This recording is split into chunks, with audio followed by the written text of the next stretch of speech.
Magandang araw sa inyong lahat. Ako si Dr. Renato Bagani at ngayon ay susuriin natin ang paksang mga pagkain sa gabi na nakakasira sa kidneys. Mga tita at tito, may seryoso akong tanong. Nitong mga nakaraang araw, madalas ba kayong nagigising sa gabi para umihi? Tapos pagkagising sa umaga ay tuyo ang bibig, pagod ang katawan, at medyo mabigat ang pakiramdam ng mga binti ninyo na parang namamaga pero sinasabi nyo lang sa sarili nyo, siguro dahil lang ito sa edad? Kung oo, may napakahalagang bagay akong sasabihin sa inyo, kidney failure. Ang mahinang kidneys sa edad 40 hanggang 50 ay madalas hindi dahil sa tanghalian, kundi nagsisimula sa hapunan. Hindi dahil marami kayong kinakain, kundi dahil mali ang kinakain at mali ang oras. May mga pagkain sa gabi na akala nyo ay malusog, kinain nyo para busog at makatulog ng maayos. Pero sa likod nito, ang kidneys nyo ay nagtatrabaho ng husto, mas mahirap mag-filter, mas maraming tubig ang naiipon, mas mataas ang presyon ng dugo, at mas mabilis tumataas ang blood sugar ng palihim. At ang pinakamapanganib ay hindi nyo ito agad mararamdaman sa loob ng 1 o 2 araw. Unti-unti itong naiipon hanggang sa magulat na lang kayo kapag nagpasuri kayo. Ako si Dr. Renato Bagani, isang doktor na dalubhasa sa diabetes para sa mga taong higit 5'5". Marami na akong nakitang kaso ng mga kumakain ng kaunti pero masama pa rin ang kalusugan. Kaya sa video na ito, tatalakayin ko ang 4 na pagkain na dapat iwasan sa gabi, lalo na sa mga may mataas na blood sugar, diabetes, mataas na presyon ng dugo, o madalas umihi sa gabi. Mas mahalaga, ibibigay ko rin ang mga alternatibo para manatili kayong busog, makatulog ng mahimbing, at hindi ma-overload ang inyong kidneys. Kaya, tandaan nyo na manatili at makinig. Dahil ang pangatlong pagkain ay madalas kinakain ng marami para madaling matunaw at gumaan ang tiyan. Ngunit ito pala ang pinakamahirap para sa kidneys. At ito rin ang nagiging sanhi ng madalas na pag-ihi sa gabi nang hindi nyo alam kung bakit. Kung sa tingin nyo ay madaling maintindihan ang paliwanag ng channel na ito at nakakatulong sa inyo na mabawasan ang inyong pag-aalala, paki-like at subscribe naman sa channel na ito para maging kasama nyo ako sa mahabang panahon at magkaroon ako ng motibasyon na gumawa pa ng maraming video tungkol sa pagliligtas ng kidneys, pagpapanatili ng blood sugar, at pagtulog ng mahimbing. Ipinapangako ko na hindi ito pananakot lang. Sa bawat pagkain, tatalakayin ko ang 3 bagay. Bakit ito nakakasama sa kidneys sa gabi? Ang mga senyales ng babala ng katawan, at kung anong pagkain ang ipapalit, gaano karami, at bago anong oras. Pagdating dito, itatanong nyo sa sarili, konti lang ang kinakain ko, pero bakit tumataas pa rin ang blood sugar ko? Ngayon, alamin na natin ang solusyon. Mga tita at tito, pumunta na tayo sa unang pagkain na dapat iwasan. Ang karaniwang pagkakamali ay maraming tita at tito na higit 40 taong gulang ang nag-iisip na simple lang. Sa gabi, kumakain ng puting lugaw para madaling matunaw o kumakain ng pansit o noodles para gumaan ang tiyan at maiwasan ang kabag. Mukhang makatwiran, ngunit ang gaan na iyon ay isang bitag ng asukal. Ang palihim na epekto ay ang puting lugaw, pansit, noodles ay kadalasang mabilis na carbohydrates. Kapag kinain sa gabi, mas madaling tumaas ang blood sugar pagkatapos kumain kaysa sa iniisip nyo. At kapag tumaas ang blood sugar sa gabi, ang kidneys ay kailangang magtrabaho ng mas husto na parang pinilit mag-overtime, mas maraming i-filter na nagiging sanhi ng pagkauhaw, pag-ihi sa gabi, at paggising sa umaga na pagod, lalo na sa mga may mataas na presyon ng dugo o matagal nang may diabetes. Ang panganib ay ang asukal at presyon ay madalas magkasama. Sa gabi, kapag tumaas ang blood sugar, mas madali ring tumaas ang presyon ng dugo. Ang kidneys ay nahihirapan sa ilalim ng 2 puwersa, parehong mahirap mag-filter at may matinding presyon mula sa daluyan ng dugo. Maraming tita at tito ang nagsasabi, "Doc, konti lang ang kinakain ko." Totoo, pero kahit konti lang ang kinakain, pero mali ang uri, nahihirapan pa rin ang kidneys. Ang pagbabago ay hindi mahirap, hindi nyo kailangang magutom. Kung gusto nyo pa rin gumaan ang pakiramdam ng tiyan at madaling matunaw, subukan ang dalawang paraan na ito. Una, oatmeal. Gumamit ng 25,035 grams ng tuyong oatmeal. Lutuin ng bahagya. Pagkatapos ay dagdagan ng sapat na protina tulad ng itlog, tokwa o isda, kasama ang nilagang gulay. Pangalawa, kung kumakain ng kanin, pumili ng brown rice o pinaghalong bigas, kumain ng mga 80 taus, 100 gram ng lutong kanin. At tandaan nyo ang dalawang napakahalagang puntos. Kumain bago 7 p.m. at pagkatapos kumain, maglakad ng bahagya sa loob ng bahay ng 8 hanggang 12 minuto. 8 hanggang 2 minuto lamang, ngunit maraming tita at tito ang nakakaramdam ng malaking ginhawa sa pagkauhaw at pag-ihi sa gabi. May 3 grupo na kailangang mag-ingat ng doble sa unang pagkain na ito. Una, ang mga tita at tito na mabilis tumaas ang blood sugar pagkatapos kumain. Pangalawa, ang mga tita at tito na gumagamit ng insulin o gamot na madaling magpababa ng blood sugar dahil ang mabilis na carbohydrates ay madaling magpataas at magpababa ng blood sugar. At ang mga tita at tito na may mahinang kidneys kasama ang pag-ihi sa gabi. Kung madalas kayong kumain ng lugaw sa gabi, mag-comment ng lugaw para malaman ko at makagawa ako ng hiwalay na video tungkol sa kung anong uri ng lugaw ang pwedeng kainin at kung alin ang dapat iwasan para sa bawat grupo. Ngayon, pumunta na tayo sa ikalawang pagkain na dapat iwasan. Sobrang pagod sa gabi, maraming tita at tito ang mabilis na gumagawa ng isang pakete ng instant noodles o kumakain ng longganisa, sausage, delata, tuyong isda. Pagkatapos ay isinasawsaw sa maalat na sarsa ng isda para madagdagan ang kanin. Ngunit ang pinakakinatatakutan ng kidneys dito ay ang labis na asin. Ang pagkain ng maalat ay nagdudulot ng pagpapanatili ng tubig sa katawan, mabigat na pakiramdam ng mga binti, bahagyang pamamaga ng mukha, at pagtaas ng presyon ng dugo sa gabi. At ang pagtaas ng presyon ng dugo sa gabi ay mas mabilis na nakakasira sa kidneys, lalo na sa mga may diabetes. Ang mga processed foods ay marami ring additives. Ang regular na pagkain nito ay nagdudulot ng palihim na pamamaga sa katawan. Ang tamang paraan ay mabilis pa rin. Kung kailangan ng hapunan sa loob ng 10 minuto, gumawa ng nilagang itlog, nilagang gulay, 1 tasang kanin o tokwa na may nilagang isda na may kaunting pampalasa at gulay na sabaw na kaunti ang tubig. Ang prinsipyo ay bawasan ang dami ng pampalasa ng 30% kaysa sa normal.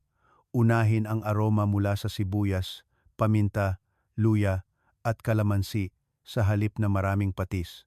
Madaling tandaan na tip: kung nakakain na ng maalat, sa gabi ay dapat talagang bawasan ang asin at uminom ng sapat na tubig. Huwag uminom ng 1 litro sa gabi, baka madalas kayong umihi. Ipapaalala ko sa inyo ang bawal na pag-unawa. Ang pagkain ng kaunting asin ay hindi nangangahulugang maiiwasan ang kidney failure. Ang kaunting asin ay bahagi lamang. Kailangan pa rin nating tignan ang blood sugar, presyon ng dugo, at regular na pagsusuri ayon sa appointment. Nabanggit ko ito para makita nyo na kahit 1 pakete lang ng instant noodles sa gabi ay nagdudulot ng madalas na pag-ihi sa buong gabi, pagkabalisa sa pagtulog. At ang pagkabalisa sa pagtulog ay nagpapataas ng blood sugar. At mamaya, sasabihin ko sa inyo ang pangatlong pagkain na mas nakakabahala pa, mga tita at tito. Narito na tayo sa pangatlong pagkain na dapat iwasan. At ito ang pinakamadalas na pagkakamali ng maraming tita at tito na hindi nila napapansin. Para mas madaling maintindihan, isipin nyo na ang kidneys ay parang isang napakapinong salaan at sa loob nito ay may maliliit na daluyan ng dugo. Ang piniritong pagkain ay parang nagpapahid ng makapal na layer ng mantika sa isang tubo ng tubig. Sa simula, umaagos pa rin. Ngunit sa paglipas ng panahon, mas bumibigat ang daloy, mas bumabara, at ang salaan ay kailangang tiisin ang mas malaking presyon. Madaling ipaliwanag. Sa gabi, Kung marami kayong kinakain na mamantika, mahihirapan ang katawan na tunawin, mabigat ang tiyan, at hindi mahimbing ang pagtulog. At kapag kulang sa tulog, tumataas ang stress hormones, na parang ang katawan ay palaging nasa estado ng pagkapagod. Kaya, mas madaling tumaas ang blood sugar kahit hindi kayo kumain ng matatamis. Hindi pa tapos, ang regular na pagkain ng mamantika ay nagdudulot ng mataas na masamang kolesterol at palihim na pamamaga. Tandaan nyo, ang daluyan ng dugo sa kidneys ang pinakasensitibo. Kapag ang daluyan ng dugo ay makitid na at nasira, unti-unting humihina ang pag-filter ng kidneys nang hindi namamalayan. Magbibigay ako ng isang maliit na detalye para mas madali ninyong maintindihan. Balik tayo kay Aling Nena, 56 taong gulang kanina. Sinabi niya sa akin, "Dok, konti lang ang kinakain ko sa gabi, 2 piraso lang ng lumpiang Shanghai at 1 tasang kanin." Ngunit ang konti na iyon ay konti na pinirito at kinain pa ng gabi. Kaya gabi-gabi, nagigising siya. Ang kanyang katawan ay naiirita, nauuhaw, madalas umihi, at paggising sa umaga ay pagod na pagod. Maraming tita at tito ang ganoon din. Akala nila dahil sa edad o kakulangan sa tulog, ngunit ang ugat ay nasa mamantika na pagkain sa gabi. Ang kapalit na tip para masarap pa rin ang pagkain nyo. Kung gusto nyo ng malutong, lumipat sa pan-fried na may kaunting mantika o air fryer, ngunit tandaan na huwag kumain ng huli. Ang patakaran sa mantika sa gabi ay sapat na ang 1 hanggang 2 kutsarita ng mantika para sa buong pritong pagkain. Huwag masyadong maraming mantika dahil sa gabi, mas mabagal ang pagproseso ng katawan. Unahin ang mga nilaga, pinakuluang pagkain, at nilagang may kaunting pampalasa. Gumaan ang tiyan, at madali ang paghinga ng kidneys. Ngayong gabi, subukan nyo ng 1 beses lang, prituhin ng may kaunting asin, kaunting mantika, kumain bago mag-PM. Bukas ng umaga, pansinin nyo, kadalasan ay mas gumaan ang pakiramdam ng tiyan at marami ang mas kaunti ang pag-ihi sa gabi. Huwag muna kayong umalis sa video, dahil ang pang-4 na pagkain ay mukhang pinakamalusog, ngunit ito ang pinakamabilis na nagpapataas ng blood sugar sa gabi. Maraming tita at tito ang nagsasabi sa akin, "Dok, hindi naman ako kumakain ng matamis sa gabi. Umiinom lang ako ng 1 basong juice o kumakain ng 1 plato ng prutas." Ngunit ito ang bitag. Ang juice o smoothies ay mabilis nating iniinom at mabilis ding napupunta ang asukal sa dugo. Ang pagkain ng matamis na prutas pagkatapos ng hapunan ay parang pagdagdag ng asukal bago matulog. Sa gabi, kapag tumaas ang blood sugar, nagsisimula ang pagkauhaw, pag-ihi at pagkabalisa sa pagtulog.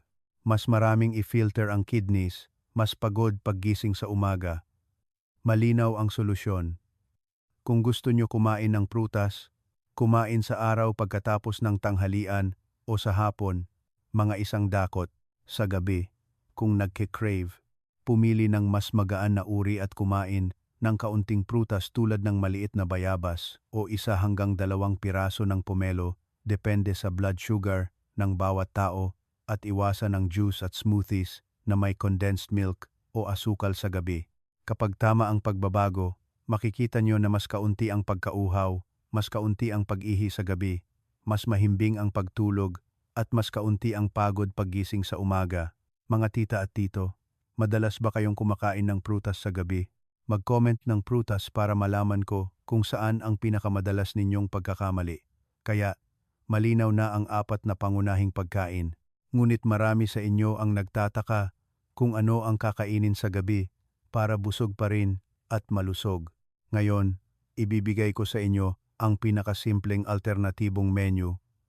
Mga tita at tito, narito na ang bahagi na pinakamadalas itanong sa akin.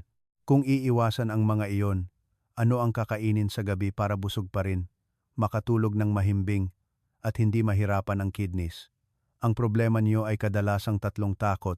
Takot sa gutom, takot sa low blood sugar, lalo na sa mga umiinom ng gamot o nag-insulin, at takot sa pagkabalisa sa pagtulog dahil sa pagkikrave. Kaya maraming tao ang bumabalik sa puting lugaw, instant noodles, o pritong pagkain para mabilis at madali. Ngunit ang mabilis at madaling iyon ang nagdudulot ng masamang epekto, mataas na blood sugar sa gabi, pag-ihi sa gabi, kulang sa tulog, pagod paggising sa umaga, at patuloy na overloaded ang kidneys. Ngayon, ibibigay ko sa inyo ang solusyon. Isang napakasimpleng framework lang, maraming gulay, sapat na protina, kaunting slow-release carbohydrates, at kumain ng maaga. Kailangan nyo lang sundin ang framework na ito, hindi kailangan ng komplikadong recipe, at ang madaling gawin na hapunan. Piliin ang pinakagusto nyo. Ang unang sample ay nilagang isda o steamed fish, nilagang gulay, at isang tasang kanin. Pagkatapos kumain, gagaan ang pakiramdam ng tiyan at sapat pa rin ang nutrients at hindi gaanong tataas ang blood sugar. Ang pangalawang sample, tokwa, itlog, gulay na sabaw na kaunti ang tubig, at ilang kutsarang kanin. Kung madalas kayong umihi sa gabi, tandaan ang kaunting tubig para hindi kayo uminom ng maraming sabaw malapit sa oras ng pagtulog.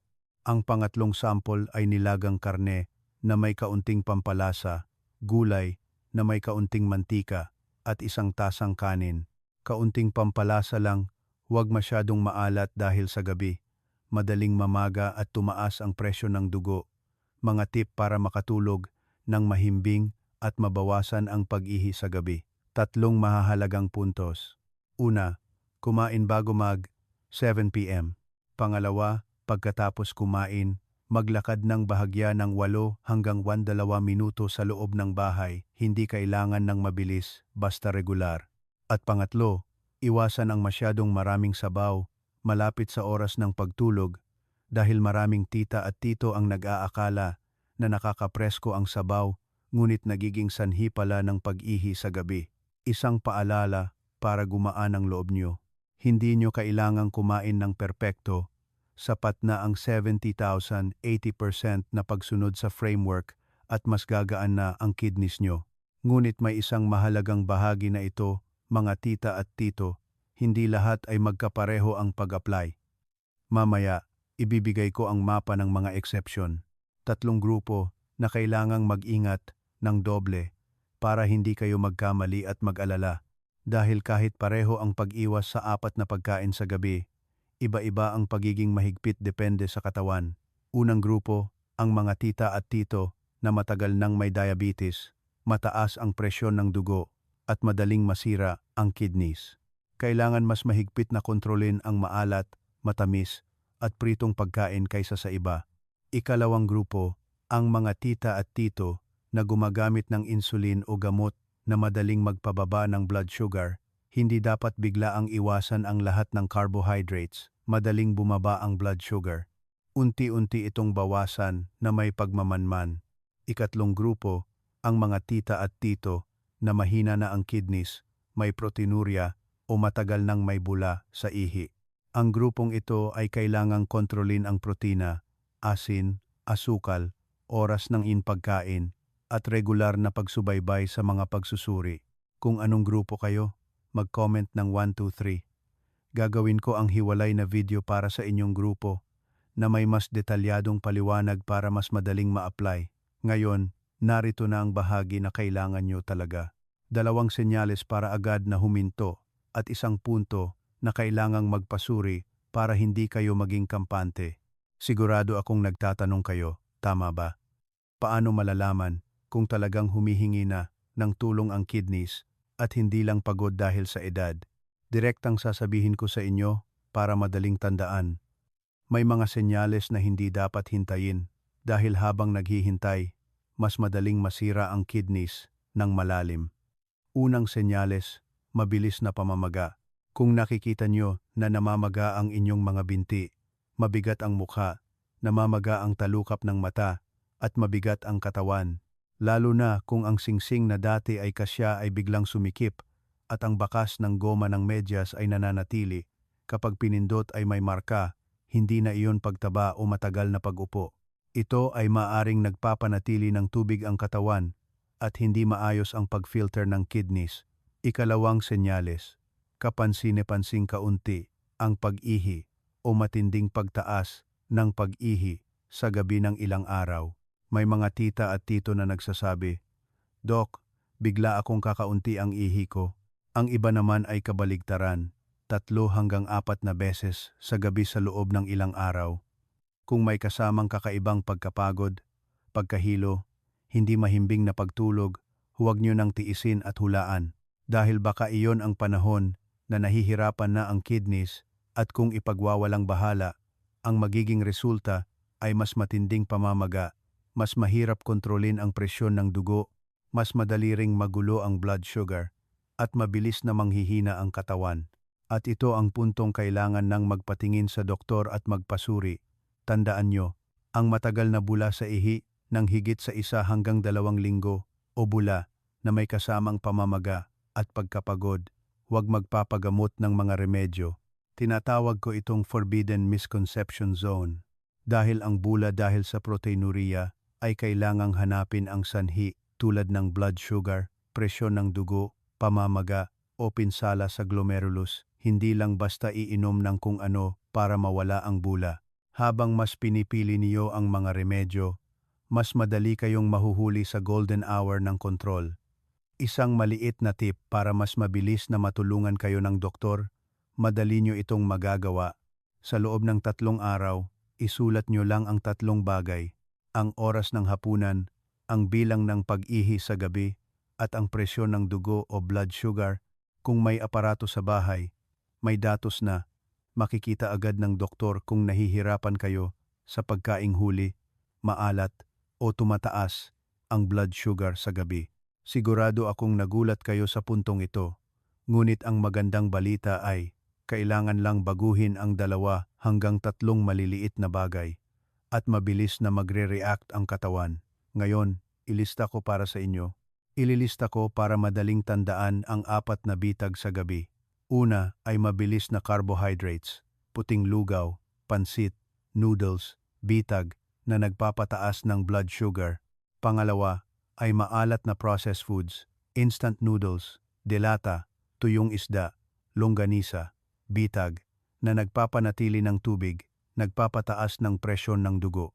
Pangatlo ay pritong pagkain na maraming mantika, bitag na nagdudulot ng palihim na pamamaga, kulang sa tulog, at nagpapagulo sa blood sugar.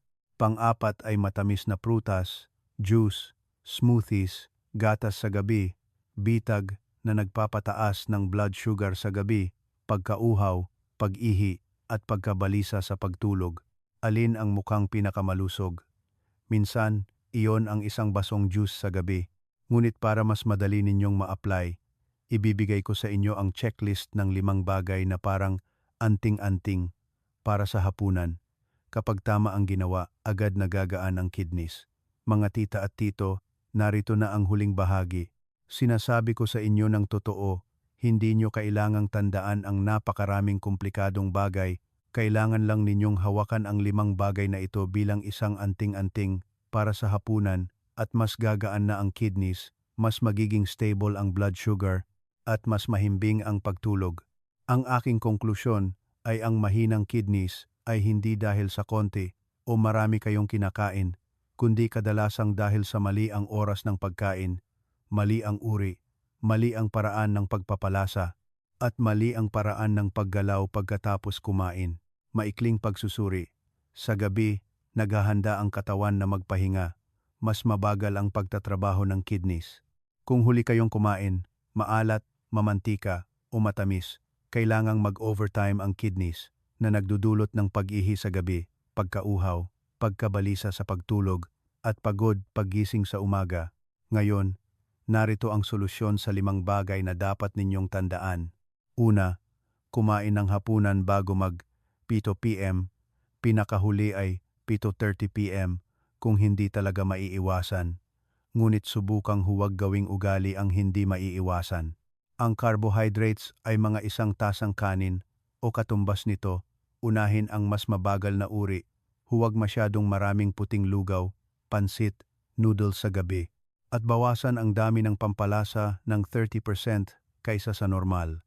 Limitahan ang maalat na sarsa dahil sa gabi, madaling magpapanatili ng tubig, tumataas ang presyon ng dugo. Pang-4, sapat na ang 1 hanggang 2 kutsarita ng mantika sa pagprito. Ang kaunting mantika sa gabi ay nakakatulong sa inyo na makatulog ng mas gumaan. Pang-5, pagkatapos kumain, maglakad ng 8 hanggang 12 minuto. Hindi kailangan ng mabilis, basta regular. Maraming tita at tito ang nakakagawa nito at kapansin-pansin na bumababa ang pag-ihi sa gabi. Ano ang benepisyo ng 5 bagay na ito? Makikita nyo na mas gagaan ang pakiramdam ng katawan, mas kaunti ang pagkauhaw, mas kaunti ang pag-ihi sa gabi, mas mahimbing ang pagtulog, mas kaunti ang pagod paggising sa umaga, at sa pangmatagalan, mas madali ring magiging stable ang blood sugar at presyon ng dugo. Heto ang panawagan para sa aksyon. Ngayong gabi, piliin nyo kung anong bilang ng payo ang magagawa nyo. Mag-comment ng 1,000, 3,000, 4,000 para malaman ko kung saan kayo nahihirapan. Gagawa ako ng video na sumasagot sa mga isyu ninyo. Bago matapos, ipinapangako ko na bibigyan ko kayo ng isang pangungusap para ipaalala sa inyong sarili tuwing maghahanda ng hapunan. Mga tita at tito, maraming tao ang nag-iisip na ang kidney failure ay tadhana, ngunit marami na akong nakitang kaso na sa pagbabago lang ng hapunan, gumaan ang pakiramdam ng katawan, mas kaunti ang pag-ihi sa gabi, mas mahimbing ang pagtulog, mas kaunti ang pagtaas ng blood sugar, at mas bumaba ang presyon ng dugo. Hindi ito mahika, kundi tamang pagbabago sa tamang lugar. Kung nakakatulong ang video na ito, pakiusap, tulungan niyo akong gawin ang isang misyon. Ibahagi ito sa inyong mga mahal sa buhay na may diabetes, mataas na presyon ng dugo, o madalas umihi sa gabi, at namamaga ang mga binti. Sino ang nakakaalam? Baka sa isang pagbabahagi lang ay matulungan niyo ang isang tao na maiwasan ang isang malaking problema, at para makagawa ako ng video na akma sa inyong mga pangangailangan. Anong pagkain ang nahihirapan kayong iwasan sa 4 na pagkain? Mag-comment ng tamang pangalan ng pagkain, lugaw, noodles, prito, prutas. Sa susunod na video, gagawin ko ang 6 na pagkain sa almusal para sa kidneys na gumaan at blood sugar na stable buong araw para sa mga higit 40 taong gulang. Tandaan na panoorin.